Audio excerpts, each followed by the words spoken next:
I am launching SinisterShaf merchandise exclusively available during Shaftober 2017. So, if you are interested in purchasing a cup or a t-shirt, then please send me an email to SinisterShaf@gmail.com. The email address can also be found in the description box below. If you would like a piece of this merchandise, then please hurry, because it is only available for a limited time. The price for regular cups will be £8. For the colour changing cups, it will be £10. And t-shirts in black or white will be £12. These prices do not include postage, because postage may vary depending on where you live.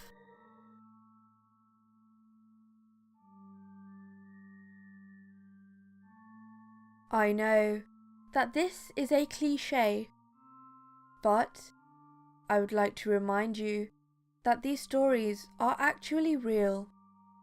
I know some might not consider them particularly exciting, nor do they really have a set plot or an overarching message. They're just real accounts from my family members. That doesn't mean I really know what causes these sort of experiences, or that I can guarantee there wasn't any bias or mind tricks at work. But I can guarantee that I'm only using what I find to be the most genuine and well corroborated stories. This next story is actually a mixture of accounts from many different people in my family, including me. That's because most of us old enough to remember had visited this particular house. My great-aunt Rose, as in my grandmother's sister, was the youngest of 9 children. She was coddled and spoiled, but she was a sweet and imaginative girl. Like some of her other siblings, she did express having some strange abilities. Particularly, Rose always had imaginary friends. Always. As she grew older, she stopped talking about them as often. Her parents were the most lenient with her, but she still understood that certain things were not to be discussed. Devoutly Catholic, it was simply not done to discuss demons or spirits. Back then, especially in the South, she said you could still be accused of playing with magic or voodoo. During the time of this story, Rose was firmly convinced of the out of sight, out of mind, out of existence approach, though she later admitted to considering herself something of a medium. She was careful to keep it discreet, but as an adult, she no longer made her interest in the occult a secret. In fact, she's really the one who started our family tradition of celebrating Halloween together.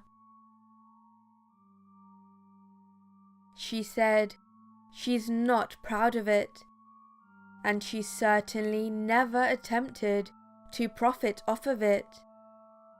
But she gained something of a reputation among her closest friends and our family as having the kind of hunches you don't ignore. As a young teen, I remember many times seeing her stare into a corner and asking, "What's wrong with Auntie Rose?" Only to have my questions rebuffed. I remember times in which Rose would turn to a specific family member and say, "You need to go outside right now," or "You're not allowed to drive home," even if they hadn't been drinking. I used to think it was strange that my otherwise rational and intelligent family members, even my own mother, would listen when Rose said something like that. As for the main story, Rose also moved from Alabama to California. In fact, all of my grandmother's siblings did, for better work and opportunity.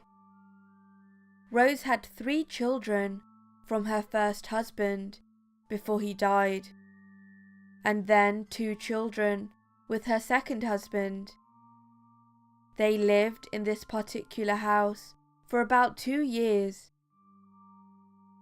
Her eldest son Jared, 20 to 22, had already moved out and had a son of his own at quite a young age.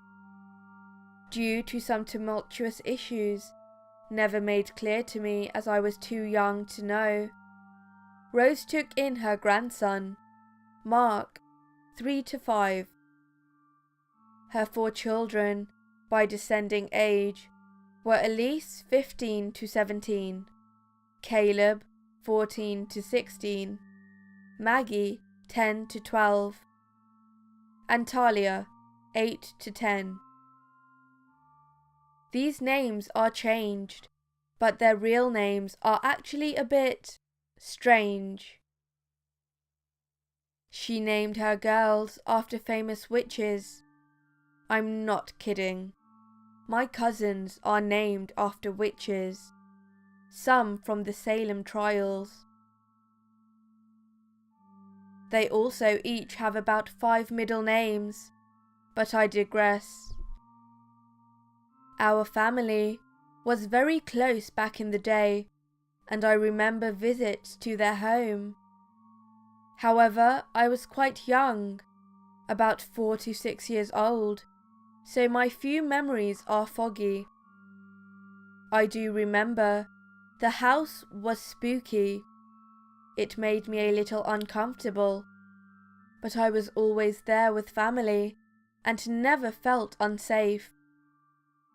I used to think it looked like it was alive. It was one of those homes where it feels as though the windows are eyes watching you and the doorway is a mouth. In retrospect, it was kind of a crappy place. It was brown, weathered so badly that as a child I thought it was unpainted. It was a bit ramshackle, but sturdy where it mattered. The house was very haunted, according to all residents that lived there, and all family old enough to have visited and remembered. This is a record of some of the events that occurred there. The home had only 3 bedrooms, 2 smaller rooms upstairs, and a master room downstairs. Rose and Frank had the master room, of course, and at first the children split the rooms upstairs. Elise, Maggie, and Talia all shared a room, while Caleb had a room to himself. However, this did not last long. Caleb said he had terrible nightmares and felt extremely uncomfortable upstairs. He said he felt constantly on edge, to the point that he began losing weight and sleep, and even some of his hair. He hated his room, and within a month of moving in, he began sleeping in the den, so regularly it became his unofficial room. He was not the only one to feel this way. In fact, every male member of my family, expressed extreme discomfort with being upstairs. Frank would go up only when absolutely necessary and only in the daylight. All of my cousins and uncles, even friends that were invited over, all felt the exact same thing. They felt as though they were somewhere that they shouldn't be. At first, little Mark felt perfectly fine there. He would sleep either in Caleb's abandoned room or between his aunts to watch VHS films on their tiny TV. When he turned 5 years old, this stopped. He too was suddenly plagued with nightmares. He claimed, "The ladies don't want me here." He cried whenever he was left to sleep there, and began to only sleep in the den with Caleb. This was so common that I and my other cousins were told boys aren't allowed upstairs. When I asked why, ever the inquisitive child, I was simply told it was because. Just yesterday, as we all discussed these stories, my male cousins said a few of them had even become physically ill after staying up there for an extended period of time. They said it was always worse at night time. Looking into the history of the home, there was little to find, except rumour. My town was big on prohibition back in the day. In fact, there's a huge mural downtown, depicting ladies literally tying ropes to the beams of the old bar and pulling it down. Local histories say that some of the older houses became secret bars, almost like a speakeasy, and while there was no concrete documentation of it, Rose said she had heard enough about the house to believe that's what it was. While boys weren't allowed upstairs, girls felt very uncomfortable in the den. My cousin Talia once described it like this. She was going down there for something. She didn't remember what. But when she turned on the light, she had the exact same sensation as walking into a room and having everyone turn to stare at you. She said it made her skin crawl, and she refused to go down there alone. At night, all 3 girls sleeping upstairs would hear the screen door slamming open and shut. They could hear what sounded like men talking. At first, they thought their father was inviting over friends and smoking or something. The den and dining room did smell strongly of cigar smoke in the mornings. Yet, when asked, Frank and Rose didn't know what they were talking about. Although their room on the first floor was closer to the back door, they heard nothing at all. I remember as a child playing in the front yard and seeing people I didn't recognize in the windows upstairs.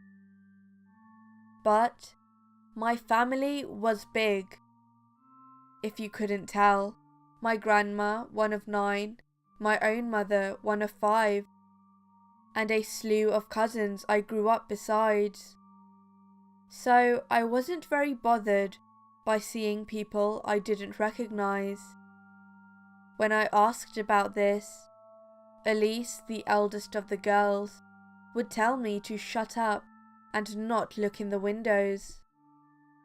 2 of my cousins, not Rose's children, and I, all remembered one particular event. We were playing in the front yard, and we kept seeing someone poke their head over the gate leading to the backyard. At first, I thought it must have been my uncle trying to trick us, but I remember having the intense sensation of both knowing the person and having never seen them before. All three of us described the face of the person as dark and indiscernible. Both of my cousins were about 2 years older than me and had a better sense of self-preservation. The eldest of us three said he remembered looking at it and knowing it wanted us.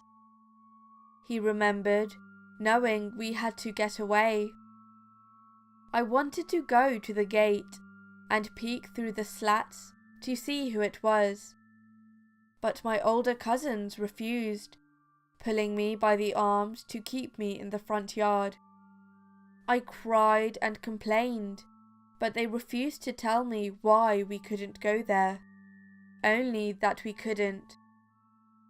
Indignant, I went to tell the adults about this, but when I explained what we'd seen, they became quiet.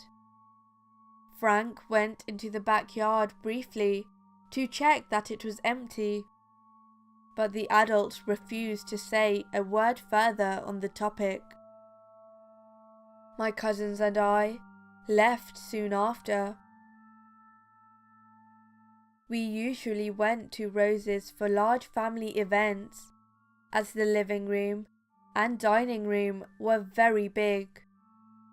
My mother and her sisters all recounted tales of having someone whisper in their ear, only to turn and find no one there. They recounted stories of TVs turning on by themselves and phantom footsteps down hallways. There was one spot on the stairs that always smelled of old-fashioned perfume, something like lavender. Everyone who had ever been there smelled it. It was so common, in fact, that the three girls said they'd been asked about it countless times by friends who came over. There was one event for which I was present but don't recall, where everyone, at least 15 people, were in the dining room eating dinner and chatting when the room suddenly plummeted in temperature so sharply that everyone went quiet. For a moment or so, they'd sat there, until Rose calmly stood up with her plate and went to the back porch. Everyone else followed suit soon after and tried to continue as though nothing had happened. While I loved spending time with my Auntie Rosie, as she always had something fun to do and something sweet to eat, my mother hated ever leaving me there. The only time she allowed Rose to babysit me was once when she had no choice. Other than that, I only visited the house while my mother was there with me. Elise especially had a very hard time living in this house. She hated the occult and the creepy things happening there. She hated that her parents only ignored it and wouldn't discuss things she'd seen or felt. She was the daughter of Rose's first marriage and felt somewhat of a disconnect from Maggie and Talia, who were in reality only her half-sisters. Elise was disturbed to find Talia having full conversations with imaginary friends at 10 years old. She was annoyed with Maggie's constant reading creepy books and watching scary movies.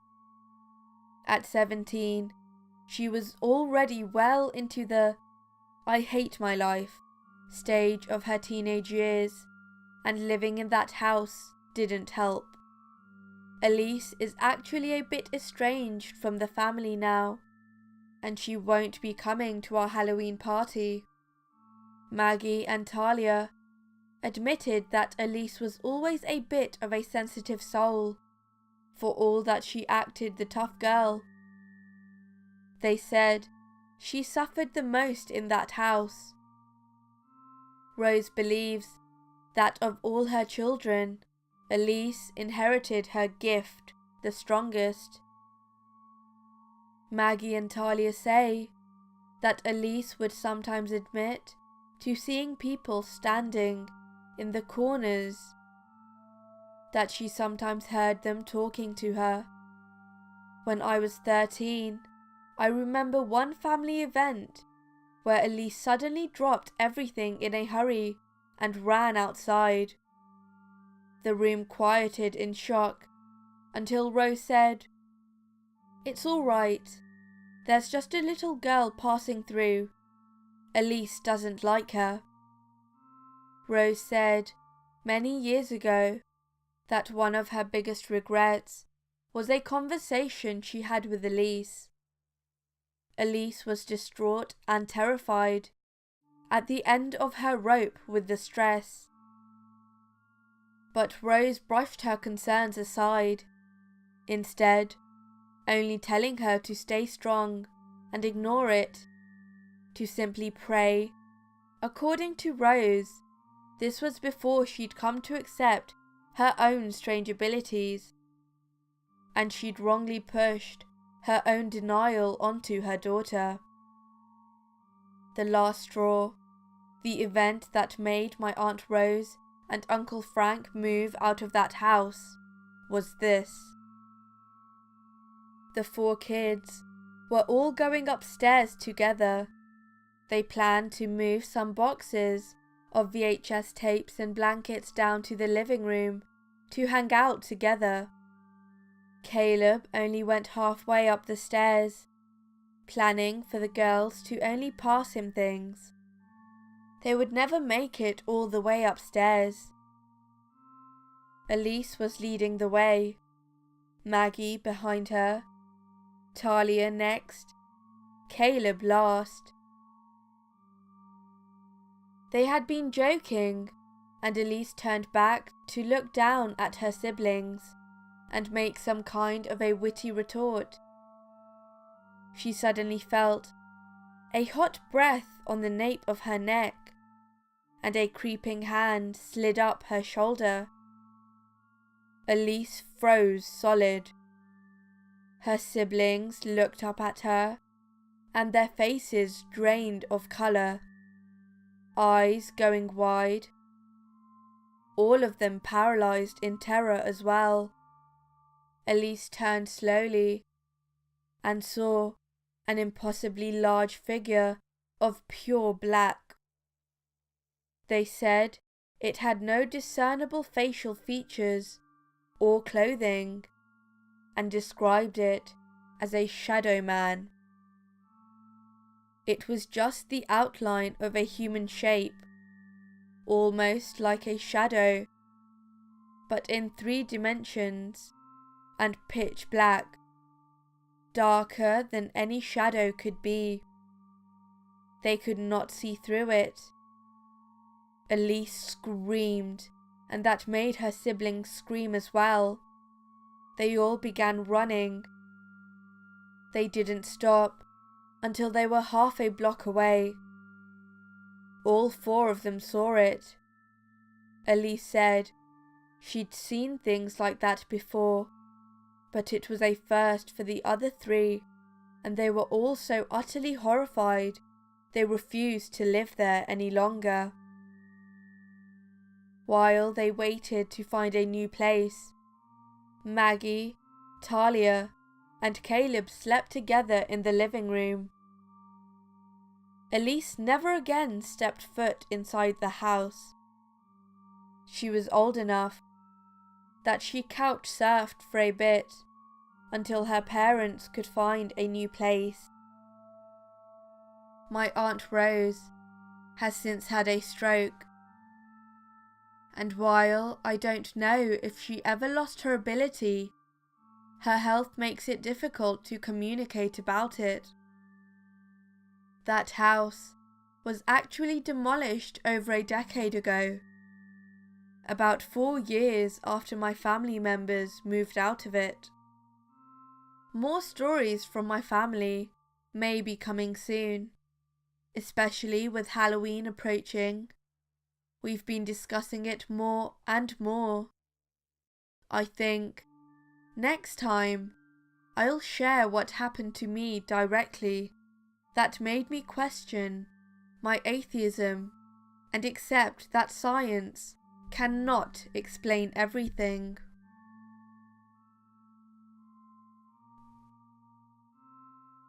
Hello everyone, SinisterShaf here. This was part 3 to My Family Scary Stories by VampieOreo. I would like to say thank you again to VampieOreo for giving me permission to narrate your stories. I hope you enjoyed day 4 of Shaftober. If you did, then make sure to like the video and subscribe if you have not done so already. Also, remember to click on the bell icon to be notified when I next upload. As you would have seen at the beginning of this video, if you would like to purchase some limited edition Shaftober 2017 merchandise, then email me. My email can be found in the description box below. Also, follow me on Twitter and like my Facebook page. The links to those are also in the description box. Also, if you have any of your own stories that you would like to share with me, then email them to me, message them to me on Facebook, or DM them to me via Twitter. My email is SinisterShaf@gmail.com. If you do send me your own stories, then you will be in with a chance to be included in my Shaftober special. The video for Shaftober Day 5 will be up very soon. And, as always, stay sinister.